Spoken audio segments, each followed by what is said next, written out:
Hello, everybody. How are you today? We're here today to do a little talking about Ken Kratz. Now, tonight, the Dateline NBC is going to be doing a special about Making a Murderer, and it's going to be featuring this information from Ken Kratz's book, supposedly left out of the trial because it was inadmissible, which there are generally reasons why things are inadmissible. So you got to wonder what was going on there. But we'll find out what this evidence is tonight, obviously. So he's running around doing his little, press for his new book. And that's fine, it's his book. But I want to go ahead and talk about Sean Atwood a little bit. Sean Atwood just did a book as well. He just wrote a book as well. It's out. It's called Unmaking a Murderer.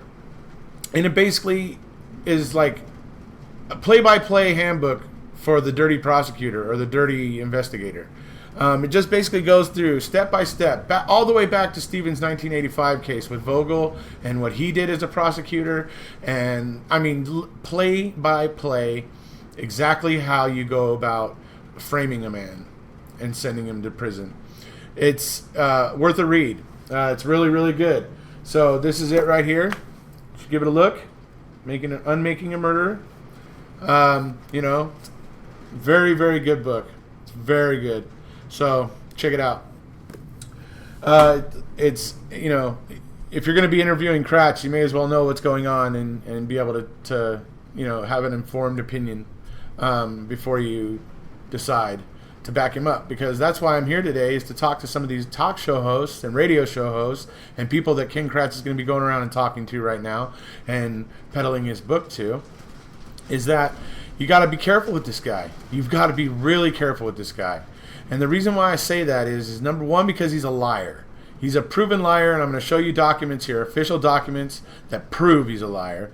But beyond that, if your job is as an interviewer and stuff, you want to be very careful about becoming Kratz's little cheerleader, okay? Because Kratz, he is not popular with the public for a reason. There's a very good reason for that. He's not a very good guy. I do not believe he has changed very much since back then, because he did that press conference after Brendan Dassey's confession. Well, on Tuesday of this week, Brendan Dassey's the oral arguments in the state's appeal of Brendan Dassey's overturned confession, Kratz was there to plug his book and monopolize on that. So, Kratz is always there to monopolize on the back of Brendan Dassey. Okay? Yeah, he's not a good guy. He's really not. So, but that moves me on to the fact that the next thing is that think about the two interviewers that have interviewed Ken Kratz before and have been his little cheerleader. Dr. Drew and Nancy Grace. They were on HLN, but they are no longer on HLN. That may be a coincidence that they're no longer on HLN, but it seems odd to me that the two people that did an interview with Ken Kratz, real close to each other, both ended up getting their walking papers from HLN shortly thereafter. Just saying. Something to think about. Just want you to be informed when you're talking to this guy. Okay? So that's all. I'm not trying to tell you you have to see things my way. I'm just saying, hey, be informed, know the score, know what's going on. So I'm going to show you guys some things here. First thing I'm going to show you right now is we're going to see a prosecutor, a very, very ethical and fair-minded prosecutor, a guy by the name of Robert Milan. And he's going to tell you what he thinks about Ken Kratz and his theatrics or his antics. Okay? So here it comes. A little bit, but that's all right. I looked at this. Like the dean, I did a crash course on Making a Murderer this week. I watched all 10 episodes in 3 separate days, and I found myself screaming at the television and screaming at Mr. Kratz like the rest of you. And as I broke this thing down, this is how I looked at it. It started out with the conflict of interest. How did this whole thing start going south?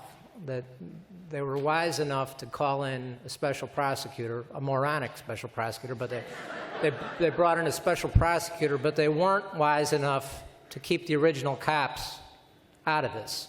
And that's shocking. So that's how this whole thing starts going sideways.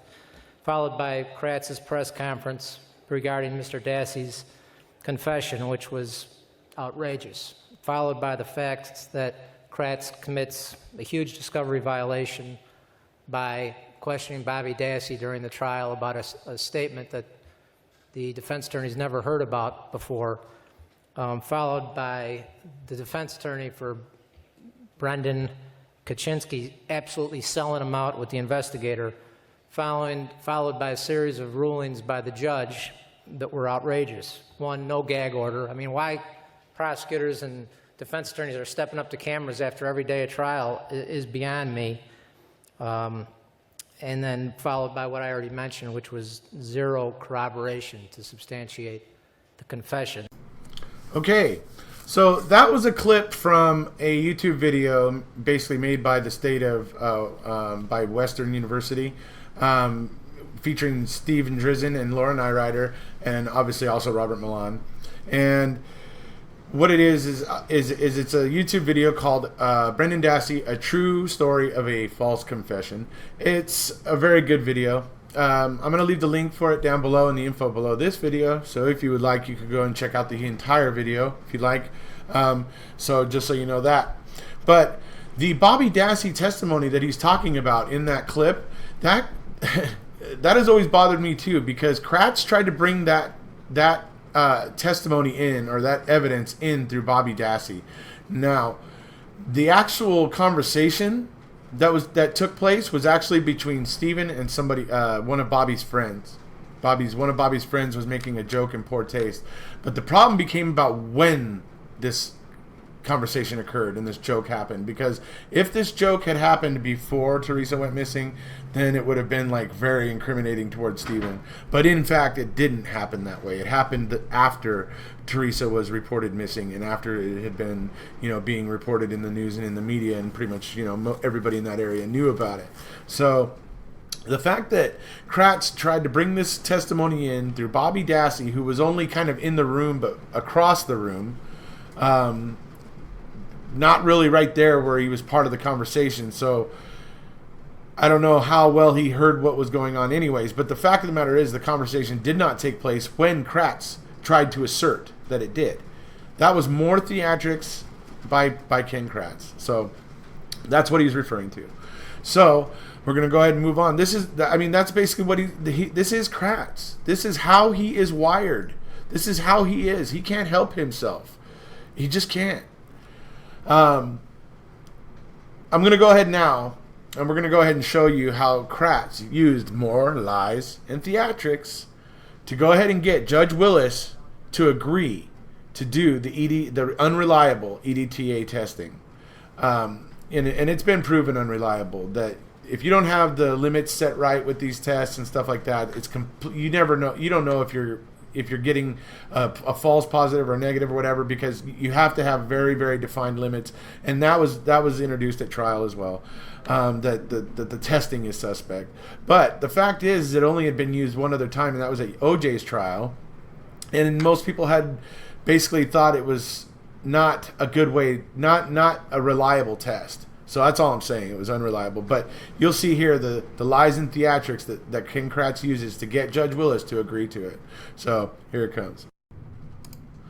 By motion on December 6, 2006, the defendant notified the state of the existence of a vial of blood believed to be the blood of Stephen Avery in the possession of the Manitowoc County Clerk of Courts. The following week, the state and the defense met in Manitowoc County Courthouse and opened a styrofoam box and observed a purple-topped vial of blood, which had the name Stephen Avery handwritten on it. At the latest, the defense was aware of the existence of this vial of blood on July 20, 2006. The state believes the defense knew of the existence much earlier because the defendant himself possessed such knowledge. The state was not aware of the potential existence of this extrinsic evidence of third-party misconduct until the defense revealed the existence of the vial of blood in correspondence dated December 6th, 2006. Now, he just claimed right there that he had no idea that it existed. Okay? That's the important part there.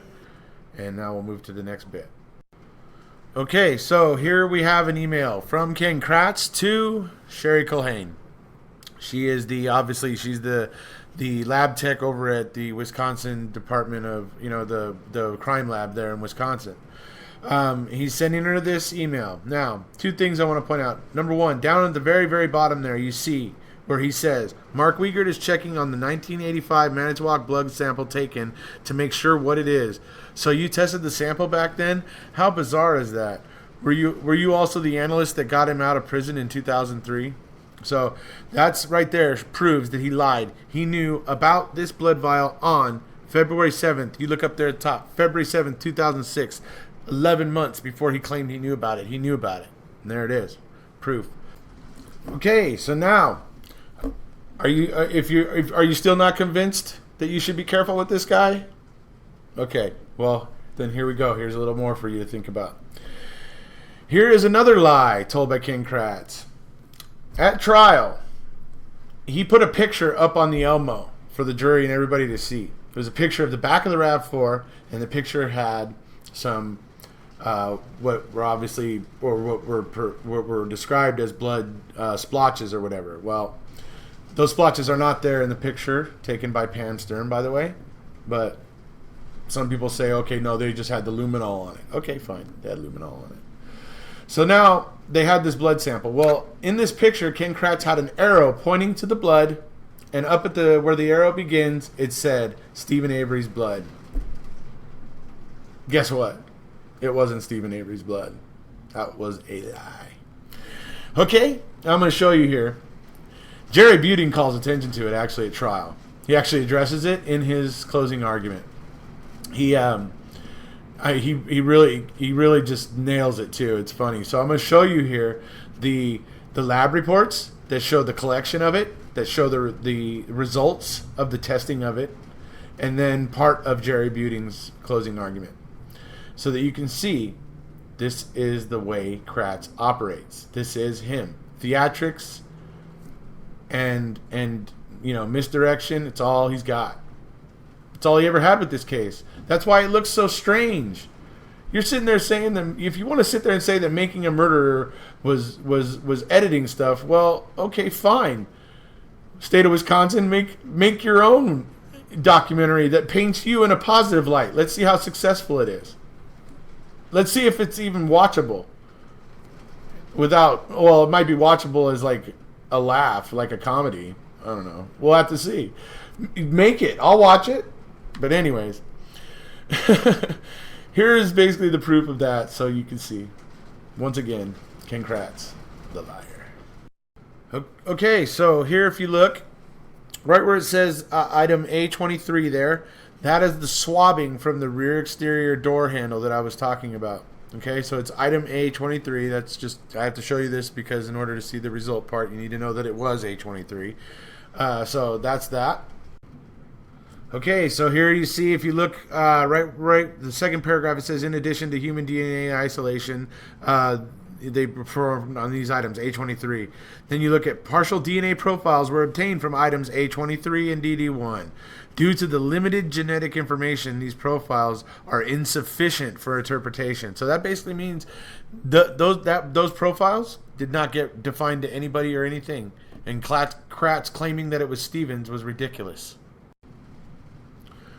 Okay, so here we see Kratz opening up.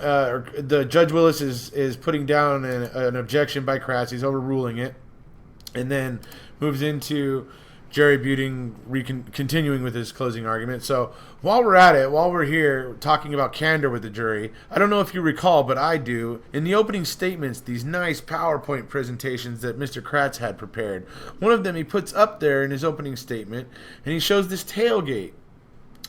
He puts up the nice PowerPoint slide showing the rear of the vehicle like this, and he's going through where Mr. Avery's blood and DNA was found on Teresa Hallback's vehicle, and he's got his nice slick arrows pointing right to the area with a circle. I see that and I think, my gosh, I have been working on this case for months. Did I miss that? How could I have missed the client's blood is supposedly on the back tailgate? Well, then I looked more carefully, and as we heard from Sherry Culhane, he was wrong. And there is no blood of Mr. Avery ever found in the rear of that vehicle, on the rear of that vehicle or on the tailgate. Now, Mr. Kratz is human. We all make mistakes. I have certainly made plenty here, but that's a pretty big mistake. Okay, so there you have it, folks. I hope I've given you some things to think about, especially if you're going to be dealing with Ken Kratz, because he's certainly questionable, very questionable. He's just he just seems to lie without even thinking about it. And I'm sorry, I'm not. It's just you've seen the proof of it right there. The official documents show caught him in lies multiple times there. So that's the way it is. So I'm going to go ahead and leave it at that today. We're going to go ahead. I'm going to leave you again with the thoughts of Robert Milan, the ethical and fair-minded prosecutor, from Illinois. So I'm going to go ahead and say goodbye to all of you. I hope I've given you something to think about, and good luck with Ken Kratz.